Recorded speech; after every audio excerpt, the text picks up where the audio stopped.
Hi, my name is Connor Spiech, and today I'll be presenting some work I did as a PhD student at RITMO titled Oscillatory Attention and Groove. So first, what is groove? Well, today I'll be talking about it as the pleasurable urge to move to music. So examples include tapping your foot or nodding your head to the beat, and I've got 3 clips here to illustrate that.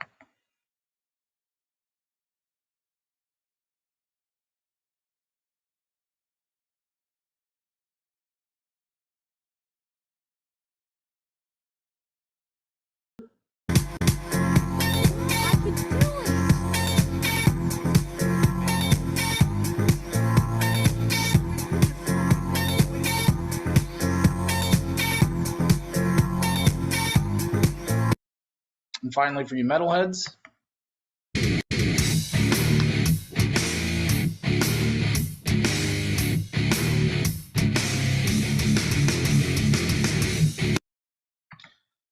so what all 3 of these very different clips have in common is that they use moderately complex rhythms. And so why that matters is that previous research has shown that moderately complex rhythms elicit the highest ratings of urges to move and pleasure. So why is that? Well, first I'll explain a little bit about dynamic attending theory to you so that this will make sense. So the first thing that you need to know is that endogenous brain activity fluctuates over time with peaks of increased processing and troughs of decreased processing. And these oscillations become aligned to stimuli in the environment so that we can process and predict when things are going to occur. And movement can aid in this process, termed active sensing. And so, for example, we've got some music here and an endogenous brainwave coming in, and you can see that the peaks and the troughs aren't really aligned to anything valuable in the music.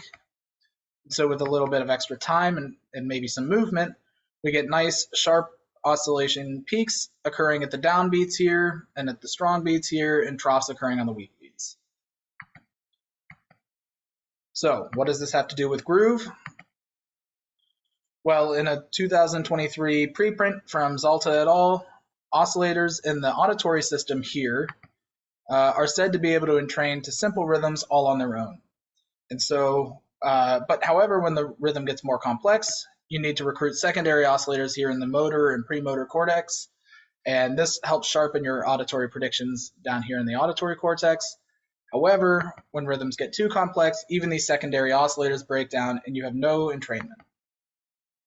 So to investigate this a little bit further, we designed a pupilometry and EEG experiment where we tested 30 different subjects. We had a 1 second silent baseline for the pupilometry recording, and then over the next 40 seconds, a drum beat would loop 8 times, followed by 1 loop's length of silence where the subject was instructed to imagine the beat continuing. And then finally, at the end of each trial, the subjects had as much time as they needed to rate their urge to move, pleasure, and our catch question of how energetic the drum beat sounded. So there were 45 total trials, 15 for each drum beat, but because of the loops, we were able to extract a little bit more power there. We gave subjects a beat perception test that didn't really seem to work or do anything important, so I'm not going to talk about that today. And then overall, the experiment lasted about an hour and a half, including the EEG prep time. So what drum beats did we use? Well, we took 3 from a previous study where we replicated this inverted U shape with the groove ratings. And so the key thing to take note of here is that the beat frequency is 1.67 hertz. These Ks represent kick drums, S's represent snares, dash lines represent hi-hats. And so we just made the drum beat more complicated by shifting events away from the beat. And so I'll play all 3 of those here so you can hear for yourselves.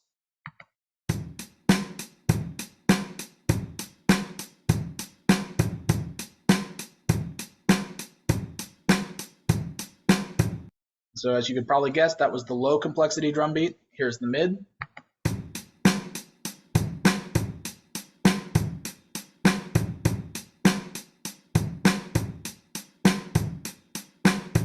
And finally, the high complexity drum beat.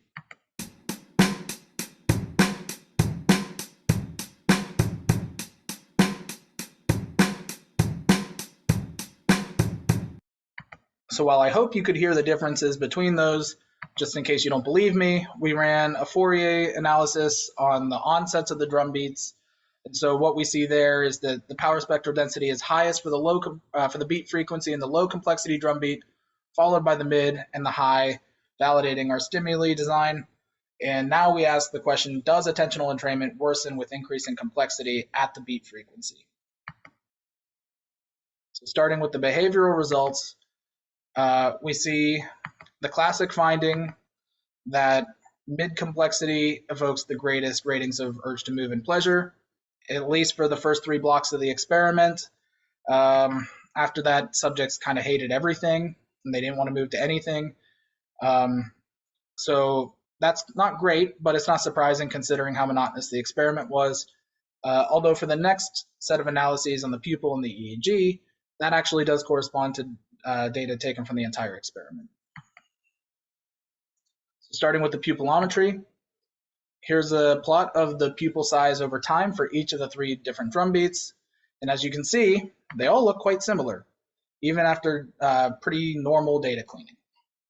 But what you can see is that there seem to be some visible oscillations occurring at important moments here. So at the start of repetitions, you see a dilation, and at the start of bar levels, you also tend to see some dilations there.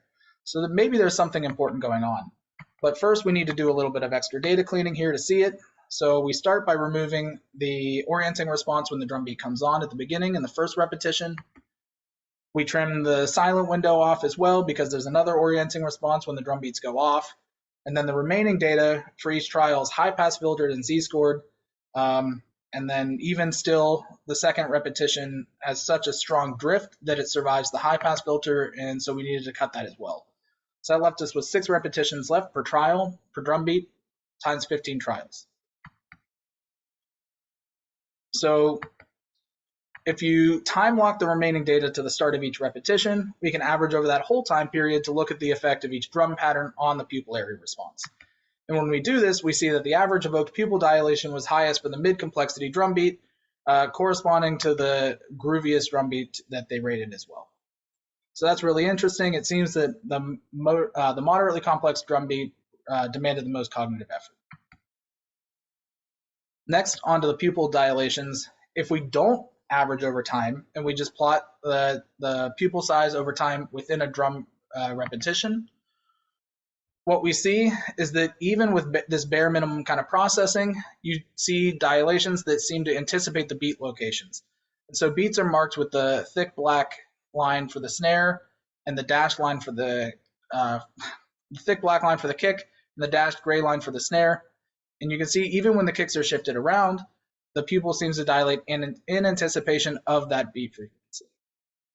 So how do we prove this analytically and statistically? Well, we use Fourier analyses, specifically the intertrial phase coherence.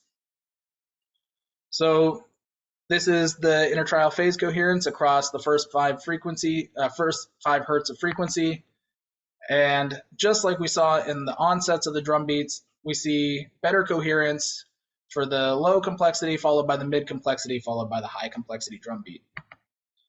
And so we also see some other peaks here corresponding to the hi-hat and the bar and the phrase boundaries, but nothing really important is coming out there. So if we're zooming in on the beat frequency, what do we see? Well, as predicted, entrainment to the beat frequency worsens with increasing complexity as more events are shifted off of the beat. The beat is harder to track. So the greatest differences were found between the low and the mid complexity drum beats and relative to the high complexity drum beat. But the low complexity drum beat did entrain the pupil dilations a little bit better than the mid complexity one too. So moving on to the EEG, because of the possibility for evoked auditory responses due to the high temporal resolution of EEG, we actually only looked at this in the silent window, or that's all I'll be presenting right now. And we had to run a slightly more complicated analysis because now we've got 64 different electrodes. So this is significantly higher dimensional data, and so we had to run a cluster-corrected F-test with a negative linear contrast with rhythmic complexity here. So what you're seeing here on the left is a topo plot of the significant cluster. It's maybe a little bit hard to see, but these different dots represent the significant electrodes in the cluster. And here you can see the significant frequency that emerged, which is right at the beat frequency of 1.67 hertz. So this is while the subjects imagine the drum beats continuing. We have no potential for tainting by auditory evoked potentials because there's no sound being played. And it looks like we've got that nice decreasing trend of entrainment with rhythmic complexity. So that's even more clear when you look at just the beat frequency here. And even after the drum beats are no longer playing, this phase coherence of the beat frequency still seems to decrease with increasing rhythmic complexity. So what are our take-home points today? The inverted U stubbornly persists, at least until people get bored with your experiment and hate all of the stimuli. Pupil dilations reliably follow groove ratings related to complexity, and these dilations seem to be more persistent than subjects' ratings. Because again, the subject ratings were only compiled from the first 3 blocks of the experiment, after which there was no effect. However, the pupil data was taken from the entire experiment, so this indicates that this effect seems to be more stimulus-driven rather than some kind of heady cognitive response that would show up in the ratings. Next, attention allocation is predictively aligned to beat frequencies when the subject could actually perceive the beat, and this entrained attention can be observed in both pupil dilations when the stimuli are physically playing out of speakers, or in the EEG when they're merely being imagined. So you can see that from these 2 plots here. So taken all together, this could be evidence for the dynamic attending explanation of groove. And with that, I'd like to thank you for entraining your attention, hopefully, to my talk. And obviously, I'd like to thank all of my collaborators and the team and funders for making all of this research possible. Thank you. Hey, Connor, can you hear me? I can. Okay, and we can hear and see you loud and clear. Just wanted to... Yeah. Okay, perfect. Thank you so much for the talk. Unless there's any questions already, I did have a question, which is, you say that in the mid-complexity groove stimuli with, okay, so the pupil dilation and training to the beat frequency. My question is because, as far as I understand, pupil dilation, I don't know, like the frequency at which it happens is, it's slower than like AG, for example. So I'm confused a bit about how it entrains, and also where you have the peak, it's actually after the kick in the middle graph.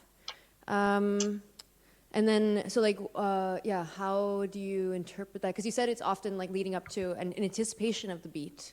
Yeah. So in the middle graph, the kick drum was shifted off of the actual beat location. So the beat, okay. it was a pickup, and then there was a syncopation. Okay. So it was anticipating the beat location, not the actual kick. Okay, gotcha. If that makes sense. Definitely.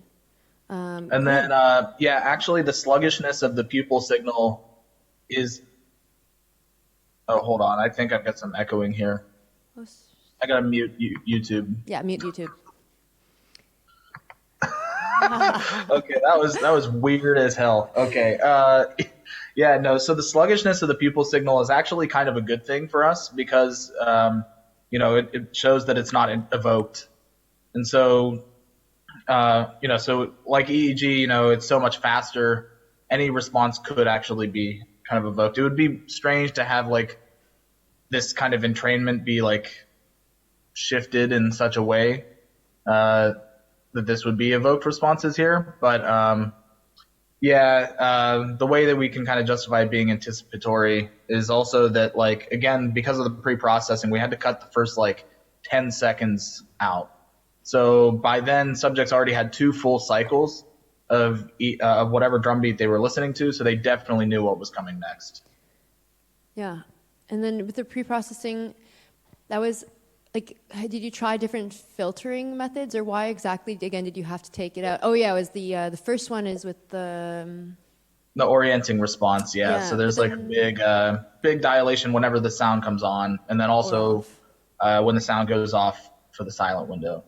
I didn't try other filters though, just because I kind of copied what Lauren Fink did in her 2018 paper. So I just stood on the shoulders of giants here. Cool. All right, thank you. I just saw Carolyn entered the waiting room, but I don't know if it's to ask a question or whether I should go to another question here. And oh no, never mind. Sorry. IEDX says never mind. But are there any questions in the audience in person with regards to the oscillatory tension groove? Yes, Roger. I might have missed this, but did you try doing a model of the, predicting the groove score from the rhythmic features even rhythmic features plus the pupil? I did not. Might be fun. It could be. My concern is just that the behavioral effect was only really there for the first 3 blocks, and we just needed way more statistical power for, all the pupilometry and EEG stuff. But I guess I could give it a go. Any other questions from the audience? Okay, Connor, I have to know, what is next for you? You've just moved to Montreal, you're settling into Canada, and you and Carolyn are going to have lunch later. But where is your research heading now? How's that going?